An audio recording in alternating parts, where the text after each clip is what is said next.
Welcome, everyone. How's everyone's Monday, the first Juneteenth federal holiday? Thumbs up, Great, thumbs up. great. Excellent. Well, I'm Alicia Mall, and I just wanted to introduce this incredible program. For the last few years, I have dedicated my time to Pervis Payne's campaign. And I've gotten very close to his family, Rolanda, who is joining us, and his legal team, and I've had the honor of working with them. And I went to a hearing for Pervis in Memphis, and I heard from 18 people who just spoke about his incredible character. I think if there's a saint walking around in this world, Pervis is a saint. And it is a shame that he has been wronged for 3 decades of his life. He should be out here. I mean, imagine what Pervis would be doing right now. He's impacted everyone in prison, from the guards to his teachers.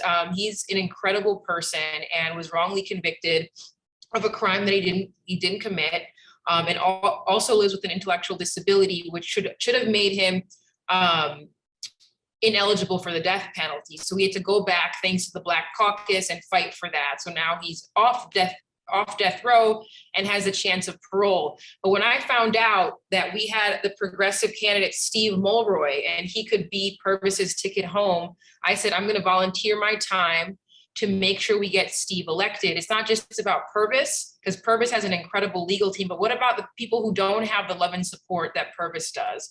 What about the people behind bars who are suffering and the families impacted? Mass incarceration is beyond the 2.3 million people locked up. It's about the families, the children, the partners, the husbands who are impacted. And it's about disinvestment and lack of regard for human life that has so much potential. So with all that said, thank you all for coming. Let's do everything we can to get Steve elected. The program will be Joya, who's also, I had the pleasure, she's from the Memphis area and has done incredible work as an organizer for people on death row in the community. And then we're going to hear from Rolanda, Pervis's incredible younger sister, who has been the face and the strength for the Pervis Payne campaign. And then we're going to hear from Barry Scheck. You know, who doesn't know Barry Scheck has helped free over 200 people from prison through his work as the co-founder of the Innocence Project, and his organization, which is not affiliated with this, has helped pass dozens of reforms to prevent wrongful conviction. And then, of course, we're all here to hear Steve, and why Steve is the candidate we must put our energy and love behind and get him elected on August 4th. So enough from me, and let's hear from my dear friend, Joya Thornton. Thank you so much, Alicia. Good evening and happy Juneteenth. I want to welcome everyone for being here. I am Joya Erin Thornton, national policy strategist, criminal legal reformist, advocate, and writer. And as they say in church, most importantly, I am a Memphian, obsessed with improving, shrinking, and educating those in our Shelby County community of the truth of our criminal legal system. About 4 years ago, I designed a court watch program while working at Just City that brought over 100 citizens in general sessions and criminal courts and really opened the minds of many who really believed in Shelby County that our system upheld public safety, protected victims, and maintained a balance of power in our courts. Well, based on the accounts of 100 trained court watchers in Shelby County, the gasp, the thoughts and observations of those watchers when they left the courtroom were filled with questions of why the prosecution in Memphis was unethical. Why was it unbalanced? Why was it sometimes downright unfair?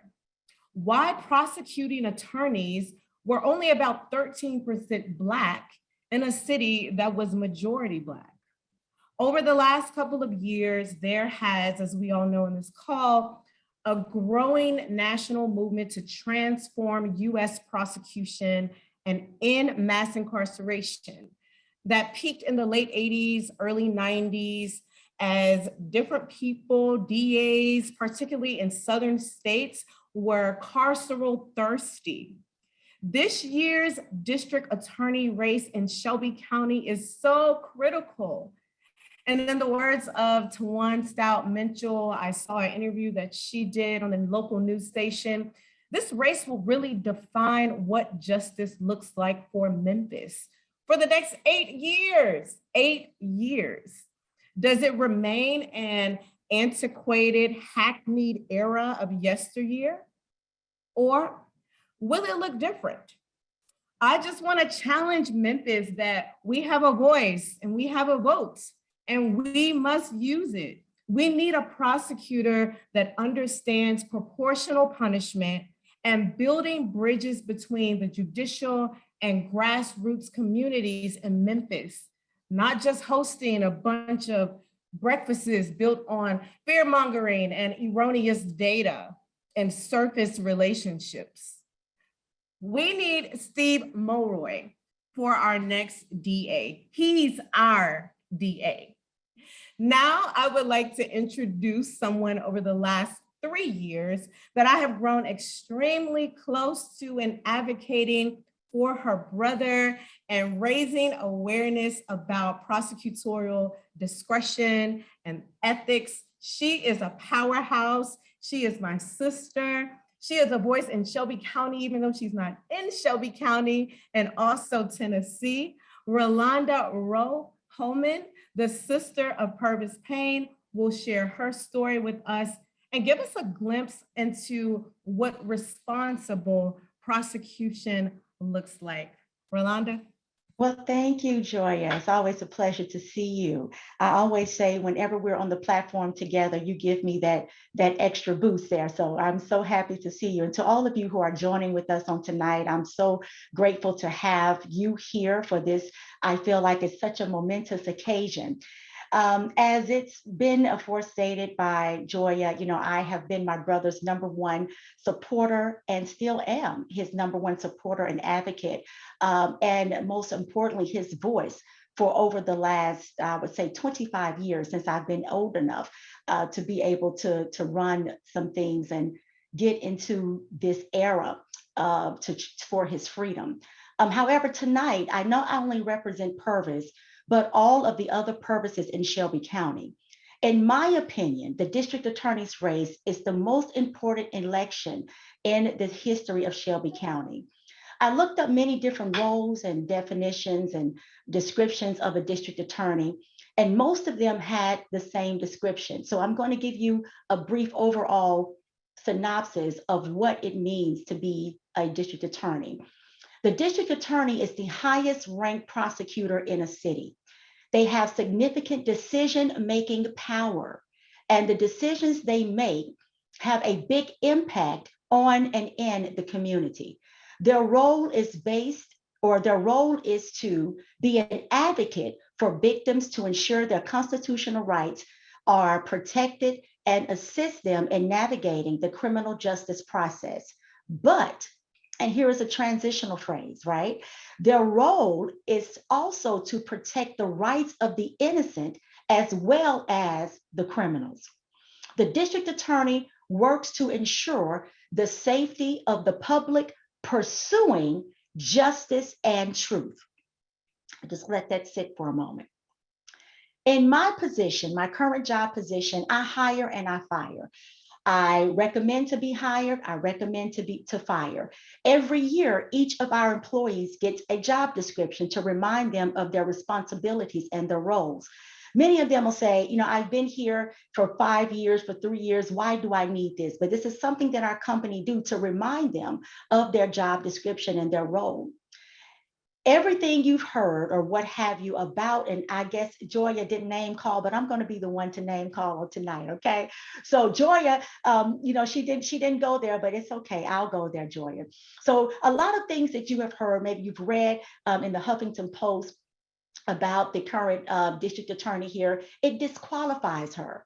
If she were on my team and I had the opportunity to fire her, I would fire her Johnny on the spot, because there is nothing about her that supports the ethics and the character of what a district attorney position declares. So maybe she needs to read her job description.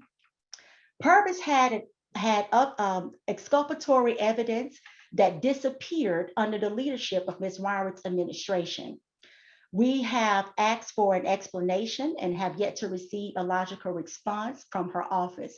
Now, we're not talking about an inmate who was given life in prison or a certain number of years, but we're speaking of a person who had a death row sentence, and her office refused and still refuses to provide a reason of response.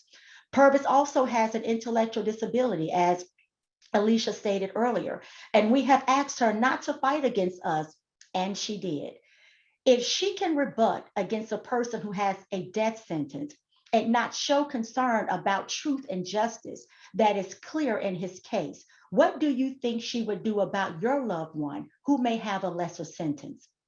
Because of this, and I'm speaking of her deficiency, my family have also become victims.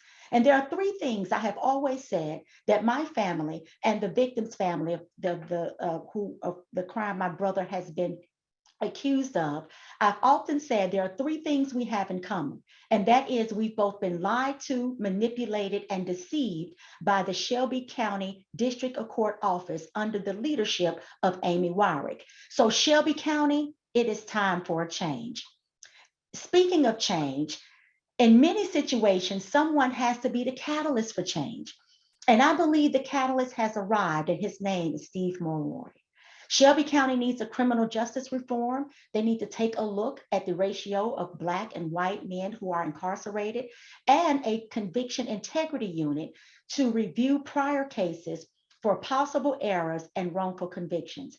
I believe Steve is ready to be that change he desires to see.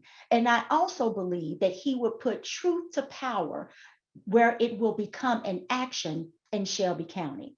Dr. Vernon Johns, in my opinion, he said it best. If you see a good fight, get in it.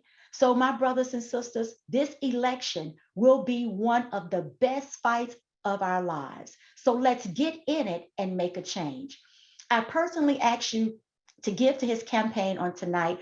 I'm giving myself, and I'm giving $100, and you can match my gift, and many of you will be able to give more. So let's put our money where our mouth is and help Steve lead Shelby County to truth and justice. It's time for a change. So I have the pleasure, never thought would I have the pleasure of introducing a great man who I feel that I have high respect for, and who has been a champion in providing justice for many, many, many, many, many people who have been wrongfully convicted. I had the opportunity to receive an award from the Innocence Project for the Freedom and Justice Award, and to see the power and the enthusiasm in the room was so very amazing. And so I would like to present to some, and as we say, Joy in church, introduce to others. Those of you who may not know Barry Scheck, Barry, I will pass the baton on to you. Well, Rolanda, I can't thank you enough, and all honor to you. You have led your brother's campaign magnificently.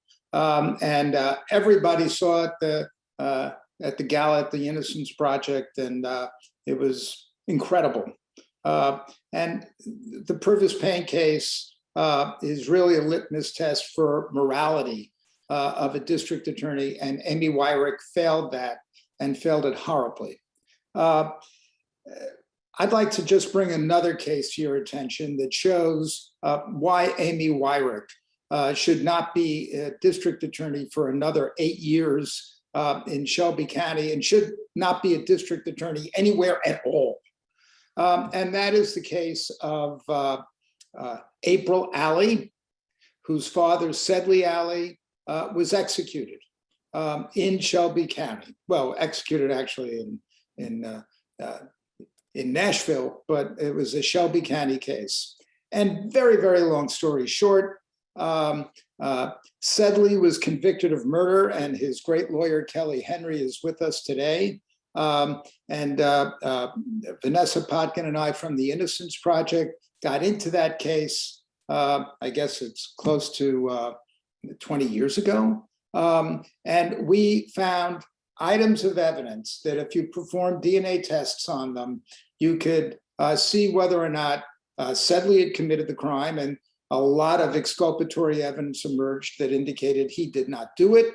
But I mean, I'm literally talking about items of evidence that had saliva, semen, and red underwear that was left by the person who actually committed this horrible murder that was right next to the body of the person who was harmed. And we went to try to get DNA tests. The pardon board recommended that DNA tests be done just literally hours before Sedley was scheduled to be executed, where his daughter April was with him in the death chamber. Governor, to be honest with you, Governor Breslin had the authority and should have ordered a DNA test right then and there, a DNA test that could have generated a DNA profile that you put into the DNA database. And not only could it have exonerated Sedley, but just as importantly, it could have identified the person who really committed the crime. They sent us, the governor refused to do it. They sent us back to the courts in Shelby County. The courts refused to do it. Sadly, long story short, was executed. 3 years after Sedley's execution, the Tennessee Supreme Court revisited the Alley case, and they acknowledged that they had made a mistake and that Sedley was entitled to a DNA test because it makes common sense. If you have a DNA test that can be performed, that can not only exonerate somebody on death row, but can lead to the identification of the real killer, then it should be done. That's what the statute was intended to do, and they overruled the Alley case. So unbelievably, 15 years after that, we received a letter at the Innocence Project. And by the way, let me just make it clear, I don't do this very often, but my endorsement of Stephen Mulroy is something I do in my personal capacity. It is not on behalf of the Innocence Project, Cardozo Law School, or any other nonprofit on which I serve, but I do this myself, and I wholeheartedly do it. But the next thing that happened is that we got a letter from police officials in St. Louis, Missouri, saying they had in custody somebody that they believed was a serial killer, because this murder took place in the Millicent military base, the Navy base, and there was somebody that was there at the same time who knew the woman who was killed and had took classes with her, and they came to believe that this individual was a serial killer. And they went back and they looked at our case and they said, "We can't believe you lost." Now, this is these are public officials in St. Louis. And so we were able to go back, and there was the DNA statute now made it clear that we were entitled to the test. And we recruited Paul Clement and his whole team from Kirkland and Ellis. And Paul Clement had been Solicitor General of the United States in the Bush administration. And all the people that were working with us pro bono were Federalist Republicans. And they came in and they said what Amy Wyrick was doing by refusing to do this DNA test, refusing to find out whether Tennessee had executed an innocent man and whether somebody who was a really horrible murderer was free, perhaps to commit other crimes. They came in and they represented us pro bono in that case, because miraculously, we found that the evidence that we wanted to test was still in the Shelby County Courthouse, where it remains to this day. Well, we lost again in the courts on a technical ground as to whether an estate was a person, but I know one person that absolutely will not stand on that technicality and will actually want to see whether justice was done, and that's Stephen Mulroy. So the Pervis Payne case, the Sedley Alley case, and everything Rolanda said about criminal legal reform all comes into play. But let me tell you some of the things that I found out about Stephen Mulroy that impressed me enormously. Number one, he came from meager circumstances in some respects, but got a merit scholarship to Cornell. He graduated at the top of his class of William and Mary Law School. He clerked for a very good federal judge. And then he spent 9 years in the Department of Justice, Civil Rights Division, doing a variety of different things. And he came out as a first-rate lawyer and litigator. He knows how to do criminal cases, right? On the federal level and on the state level. Then he came to Memphis State Law School, where he's been since the year 2000, was immediately tenured. And while he was a law professor, he was also working in the Shelby County Commission, doing quite a number of things that were very good for the community. But, and so his platform speaks for itself. He is for all the sensible kinds of reforms that we need in the criminal legal system generally, and certainly in Shelby County, where the murder rate is rising and the crime rate is rising, and all this tough prosecution nonsense from Amy, which is nothing but dog whistles, if you know what I mean, has done nothing. But I'll tell you something else I found out about Steve, and I hope this doesn't embarrass you. And you can find it on his Wikipedia page. I am lucky enough to have a son-in-law who is a transplant surgeon at Weill Cornell Hospital. And so I see every day, and it is literally almost every day, that they are doing transplants and saving people's lives. And I was so impressed to learn that Steve had done a voluntary kidney donation and started a chain of kidney donations to save people's lives, and did that just a few years ago. So I don't know if you ever talk about that, Steve, but I've come to learn one thing in many, many years of criminal law. And for some reason, did I lose? Am I gone? You're still here. Okay. One thing I've learned about prosecutors, district attorneys, and I think I know every progressive prosecutor and many other prosecutors after I've been practicing criminal law since 1975. That's a long time, on every level, state and federal level. It really matters that the district attorney is a good person. The district attorney is somebody that is decent, this has some courage, has some guts. I think Steve is that guy. And so it's really my honor, Steve, to, I guess, turn it over to you to make the case for you being district attorney. But I have to tell you, from everything I've seen, you've more than made it. And I will be donating $2,000 to your campaign this evening. Wow. Thank you so much, Barry. I really appreciate that. I tell you, it's a singular honor today to be introduced by someone of Barry Scheck's caliber, and to be able to speak to you on the first ever federally recognized Juneteenth holiday. Happy Juneteenth to all of you, and thanks for everybody for the kind words that you've provided. You know, one question that I thought maybe some people might be wondering, and maybe not since they're on the Zoom call, but why would it be that this local race would receive national attention? Why is it of interest to people on the Zoom call that are not from Shelby County? Why did John Legend write an op-ed in the USA Today about it last week? Why was there a Huffington Post article about it the week before? And I think, as best as I can figure out, I think the main reasons are, one, we have a uniquely bad district attorney, as you've already heard, someone that maybe has a claim to being the worst in the country. And at the same time, this race comes at a time in which the progressive reform prosecutor movement is subject to question nationally. And I think for those reasons, I think this race has ramifications beyond Shelby County. I mean, we have essentially a district attorney who's sort of the national poster child for mass incarceration and racially disproportionate outcomes. You've already heard that it's the kind of district attorney who will fight DNA testing tooth and nail in all kinds of cases, including Sedley Alley's case, and will fight to maintain intellectually disabled people on death row, as in the Pervis Payne case, as well as people who have credible claims of innocence. And I think that's something that we need to be mindful of. We have a district attorney who has been recognized, written up multiple times by the New York Times, by a best-selling book by New York Times journalist Emily Bazelon, for prosecutorial misconduct leading to overturned convictions. So not sharing evidence of innocence when they're supposed to.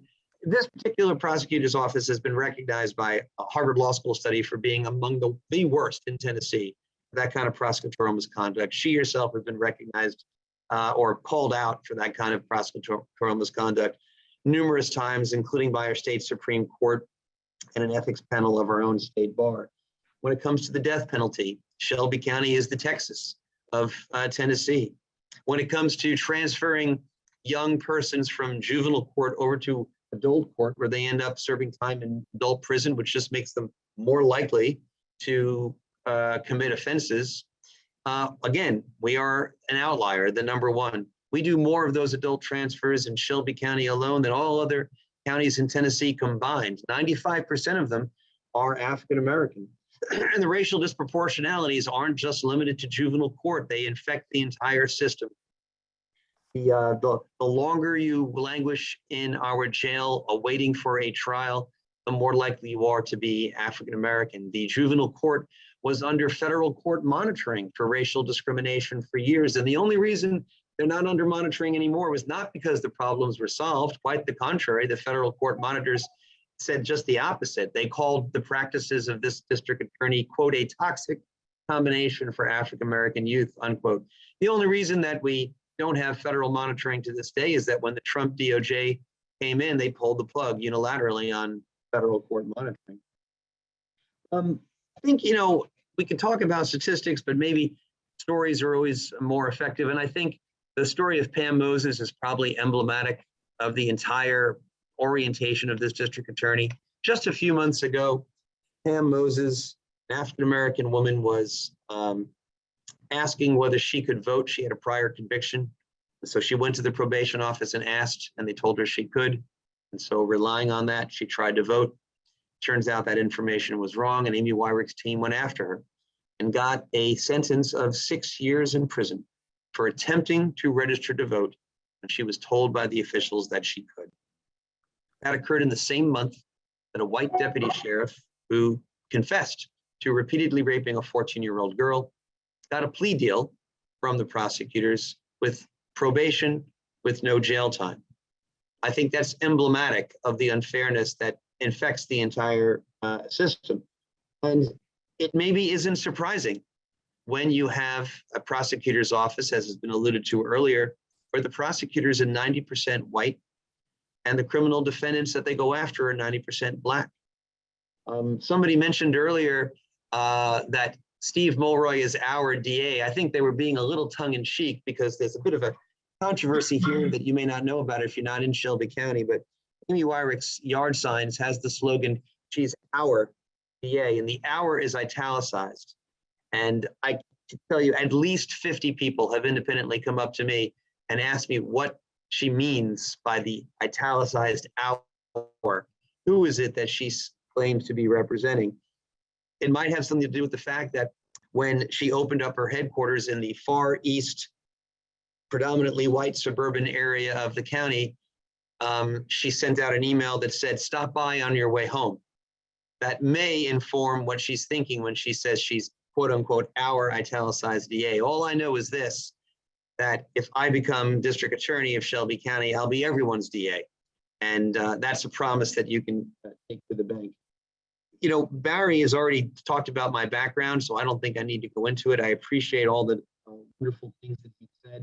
I will say this, when we have this litany of abuses by the current DA and the consistent opposition to sensible reforms that have been tried and worked well in peer cities, like regular DNA testing, like a conviction review unit, like reforming our bail system, like juvenile court reform. When she opposes all of those sensible reforms, her refrain is, we've got to keep people safe. But it's clear that that is not the case, that we haven't been kept safe in Shelby County. Violent crime was actually declining for the 3 years before she took over in 2011 and has been rising steadily almost every year ever since, to the point where we're not just number one in Tennessee for violent crime, we're actually number one in the country per capita. So clearly what she's been doing hasn't been working.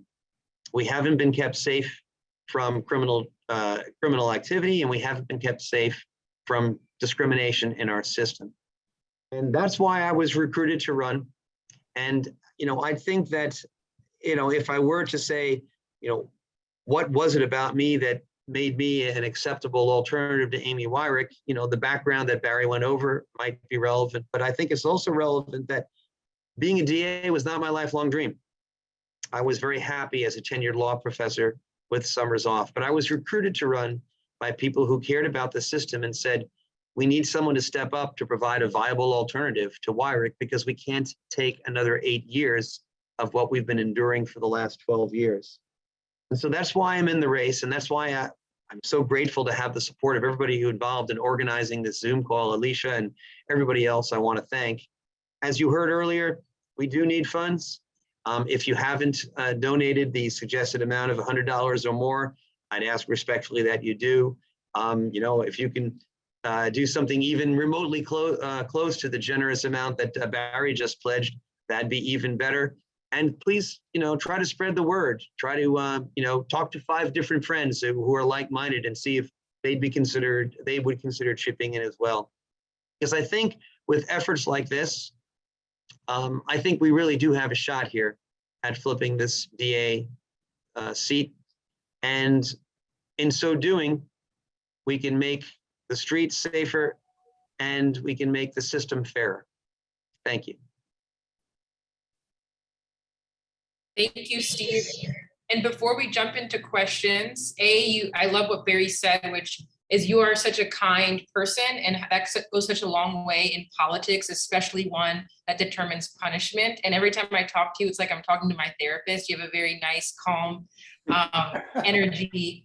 And I just want to thank our hosts, Joya, and of course, Disrupt Death Row, who I didn't shout out. Disrupt Death Row, they're an incredible group of organizers from Martha's Vineyard. I see Emily, I know Lizette's on, Amy Cody, and a few others, and they fought so hard for Pervis on the island of Martha's Vineyard and have gotten us a couple famous donations. I won't name any names. We have some famous donors who live in Martha's Vineyard. So thank you for bringing people out, and to Rolanda, who always brings down the house, and of course to Barry for all your support. So with Barry's $2,000 donation, we should be around maybe $4,000 for this campaign. So let's continue to donate and spread the word. As Steve said, make sure you follow him on Facebook, Twitter, and Instagram, and sign up to his email list. And if you're not from Tennessee, that we get our folks in Tennessee to support and our folks nationally, because a good DA in one city influences the entire nation. Before we get to questions, I want to hear from David Kim, a brilliant strategist and friend of the movement. David, do you want to say something? Yeah, I would like to say that I will match Barry's donation of $2,000, maybe 2001. Barry, I also did research on Steve, and I talked to him early a couple months ago, and then I asked him about the kidney story, and he told me about it. And I said, do you want to talk about this kidney story on the campaign? And he did not want to because it seemed like bragging. If I gave a kidney away, I would tell everyone every day about it until I died. I believe that Democrats are going to get shellacked in November. I mean, we're just going to get killed. I support Stacey Abrams for governor of Georgia, but I will not donate to her campaign, because I think it's a lost cause almost. This is one race I know we can win. There's just no doubt in my mind we can win this race. And it is a 2-for-1 sale. Most prosecutors' terms are for 4 years, and this one's for 8. So, it's just a question of money at this point. If Steve has the money, he has the message. Amy Wyrick is the worst on crime. She's the worst in criminal justice. Like Steve said, not just the worst out of 95 counties in Tennessee. She's the worst in the United States. So often, a lot of people on this call, we have to trade off. We have to argue about being fair in the criminal justice system, and it's a little more dangerous, but we can accept that. We don't have to accept that in this race. We can get both, right? Less crime, more justice. We can get both. So let's do everything we can. And stop donating to candidates who are not going to win in November, and donate to Steve, please. Thank you, David. Excellent. Thank you, David, and thank you for your generous donation. And thank you to Ali, Carly, and Walker for donating while on this channel, on this chat. Who has questions for our brilliant candidate, Steve, or feedback, positive feedback?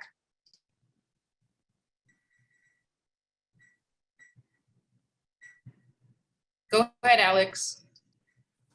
Steve, if elected, what would be the first thing you did in office? First thing you try to change? Probably personnel. We're going to have to take a look at the staffing, and I'm not saying that I'm going to be doing mass firings or anything, but I do think that we probably need a data person to help crunch the numbers so that we can measure what we're doing. You know, if you want to improve something, you have to measure it. I think I'd like to hire an immigration law specialist so that they can advise our staff about charging decisions so we can avoid unnecessary collateral immigration consequences from some of our charging decisions. And we need to work on diversity. Like I said, I think appointing a management team and that kind of thing would probably be the very, very first thing that I would do as a practical matter, because I think that's necessary to do all the other things. And then after that, I think fixing our broken bail system would be something that I would like to try very quickly. I'd like to promulgate some guidelines to the line attorneys so that, putting aside very serious violent crimes, we have a strong presumption in favor of pretrial release, absent specific evidence that a particular defendant was either a risk of flight or a danger to the community. And of course, and then on my second week, I do that. I'm just joking. Those are the things I try.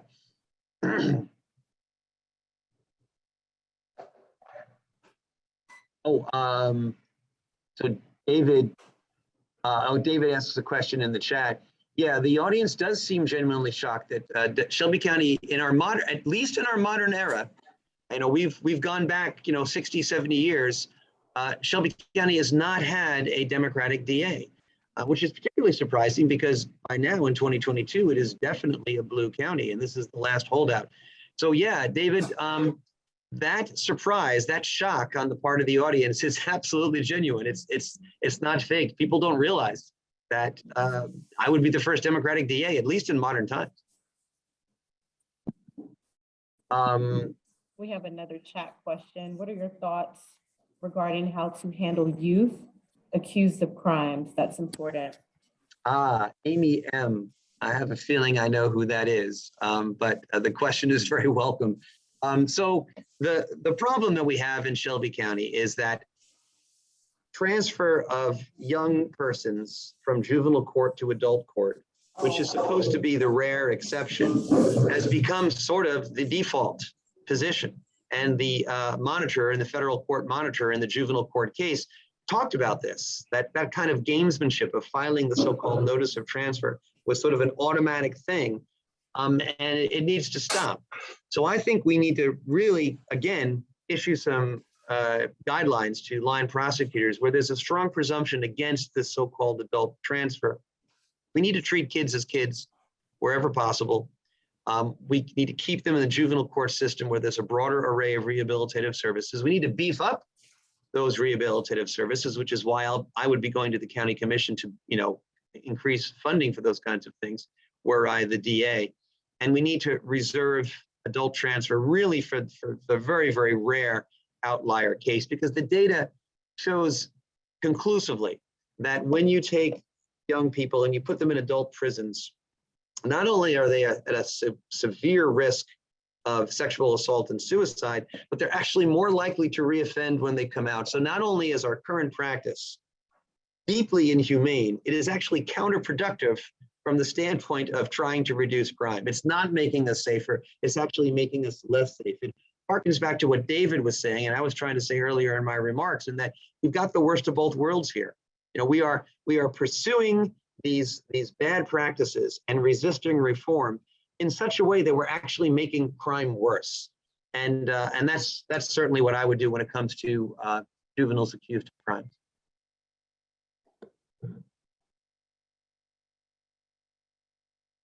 Sanji has had his hand up. You're muted, Sanji. My name is Sanji M. I'm an attorney from the Public Defender's Office for over 20 years here in Shelby County, and I'm also running for judge out here.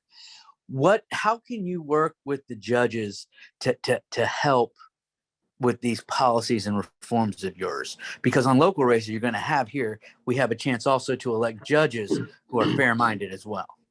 Well, a couple of things. First of all, thanks for attending, Sanjeev. I have already endorsed Sanjeev. I think he's a great person, will make a great judge. So all you Shelby County people, within the sound of my voice, try to support Sanjeev. And I think he raises a good point that cooperation with the judges would really go a long way towards making the transition to these reform policies smoother. And I've already sort of started this a little bit, back before I thought I was going to run for district attorney, when I was just a pro bono lawyer, cooperating with Just City Memphis and the ACLU on a case involving COVID conditions at our jail. We started to meet with some of the General Sessions Court judges to talk about reforming our bail policies, which our bail practices are actually not only bad as a policy matter, but they're actually inconsistent with the Tennessee statute on bail properly interpreted. And, I was brought along because I was the person that they thought knew the judges, had the respect of the judges, could get along with the judges. And so I was the local person who maybe could sort of bridge the gap between these out of town, ACLU lawyers and the judges themselves. And those initial meetings I thought were relatively productive. I mean, not every one of the judges was resistant to change.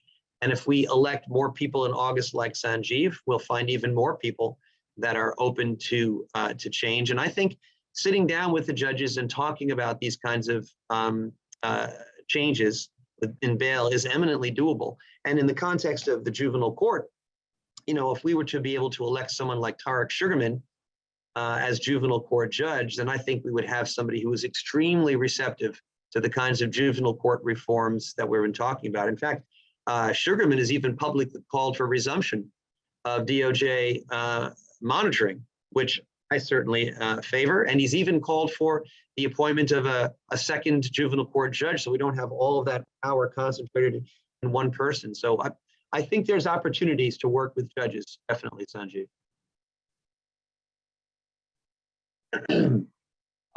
Carlos Bibbs, question in the chat. Well, first, very quickly, I'll take the easy one first. Susan Firkin, absolutely, I'm in favor of conviction integrity unit. It was one of the first things I talked about in my first day when I first announced my candidacy with County Mayor Lee Harris standing there next to me in the IBEW Union Hall.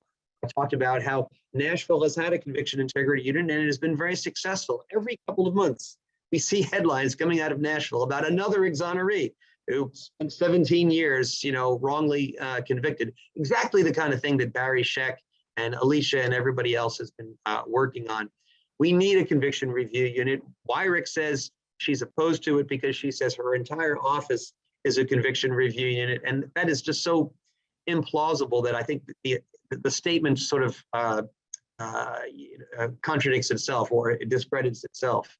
So yes, absolutely, conviction review unit, Susan. Back to Carlos. Look, we need sensible gun safety regulation. We all know it. We all know that Congress and the state legislature has been hijacked by the NRA. I teach the Second Amendment for a living. I know that none of the reforms that are currently being discussed are in any way violative of the Second Amendment, even under current Supreme Court precedent written by conservative Supreme Court justices. There's nothing about the Second Amendment or sensible public policy that would or should preclude beefed up background checks, red flag laws, trigger lock laws on manufacturers, assault weapons bans, increasing the type of scrutiny that people who are under 21 should get before they have access to guns. What we can do at the federal level, I don't know. There seems to be some incremental progress. I hope that progress continues. But I will tell you this, at the state level, believe it or not, as red as the legislature is, I think there actually is room for progress because the State Attorneys General's Conference, statewide organization of all the DAs, is extremely influential with the General Assembly in Nashville regarding all manner of criminal justice legislation, including gun legislation.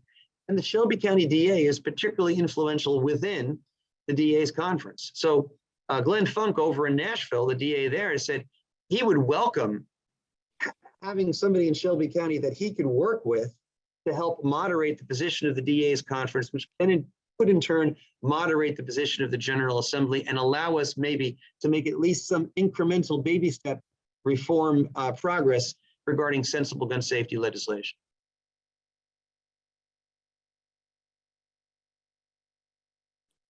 I know that Sanjeev has his hand up. I see a question in the chat from Candace. I'll just go, oh, Sanjeev, okay. Candace, I think specifically, you know, kind of like what I was saying to Amy earlier, just like a DA could issue guidelines to line attorneys regarding when to seek bail, and what kind of bail to seek, and when not to seek bail, for that matter.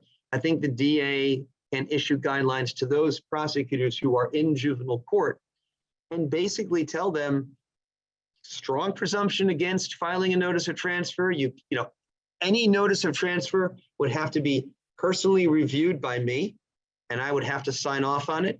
And I would tell them I'm likely to not sign off on it unless it has some very, very extreme facts. If we're talking about someone, you know, with credible evidence of an extremely serious crime, very close to the age of majority, with an extremely long criminal history, then maybe we could consider filing a notice of transfer. But absent that, we're going to have a strong, very strong presumption against that. And I think, you know, one of the things that, you know, some lay people don't understand is just how much power the DA has and how broad the discretion is. If the DA says, this is how we're going to do it from now on with adult transfer, and this is how we're going to do it from now on with requesting bail, this is how we're going to do it from now on with respect to not overcharging and, you know, not seeking the death penalty, that's going to be it. You know, the DA's word is law.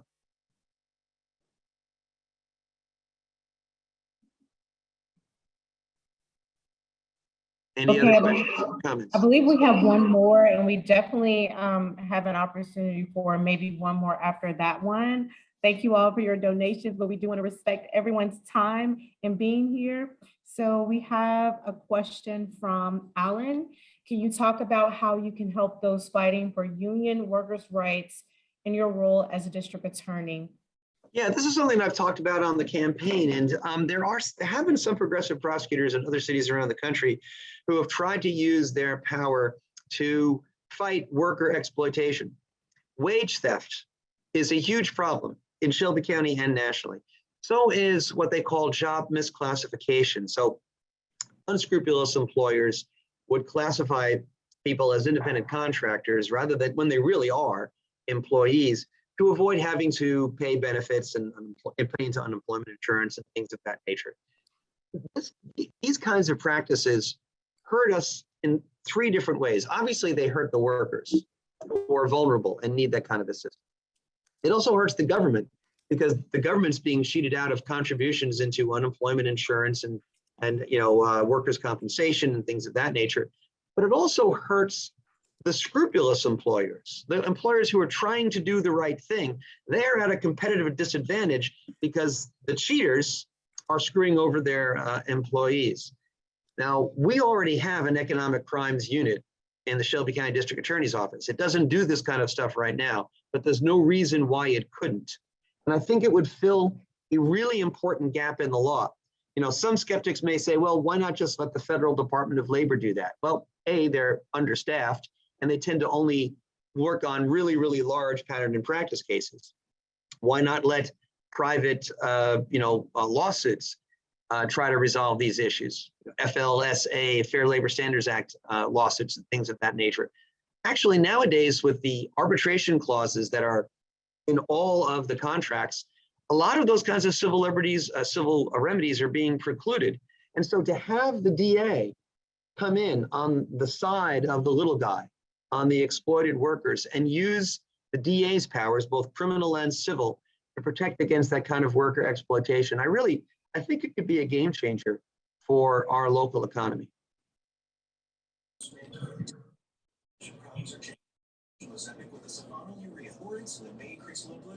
I believe that's all of the questions. Thank you so much, Steve. You're running an incredible, passionate campaign, ethical campaign. We're all here in support of you. We believe that you are the best candidate. You are everyone's DA, as you said, definitely was being tongue in cheek there. Alicia, I'm going to pass it to you. Thank you for all of your donations on this evening. Memphis, I always say this, and I've been tweeting this out, all eyes are on Memphis. This is a national race. We need to definitely use our voice and show the nation that prosecution looks different and justice looks different in Memphis. So Alicia, I'm passing it back to you. No, I just think this is 50 people showed up, incredible, on a federal holiday. My friend said, well, how do you feel about Juneteenth? How can I feel other than incredible that we have a day to continue to fight for justice, that this is a multiracial, multi-ethnic campaign, and that we have purpose. I mean, what do you want to do on the 4th of July? Not fight to get, purpose out and to fight for Steve Mulroy, but what a great day, Father's Day. And I wanted to wish Pastor Payne a happy Father's Day, who has not been able to embrace his son in way too many years. And that is the injustice. We must get Pervis home to his father and to his sister. Just grateful for your support, for coming out, and for believing in Steve. And let's spread the word and get this done. And please stay in touch. If you guys have questions, maybe Molly, do you want to put your email or someone from the team so that people can get in touch if they want to do another fundraiser or want to activate locally? We'll do it. Thank you. Yeah, the Martha's Vineyard team is off the charts. We definitely want to activate the island of the vineyard because they're pretty bad in a good way. And I just want to say once again, thank you to you, Alicia, to Joya, to Barry, to everyone involved.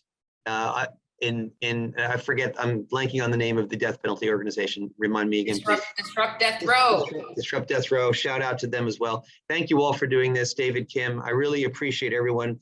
If we all work together, I think we're going to flip this DA seat and bring much needed criminal justice reform to a county that desperately needs it. Thank you. Thank you, Steve. Thank you, Steve. Amen, amen. And happy Juneteenth. Yes. Happy Juneteenth, everyone. I believe that's all, Alicia. Bye. Have a good night, everyone. Bye now. God bless. Take care.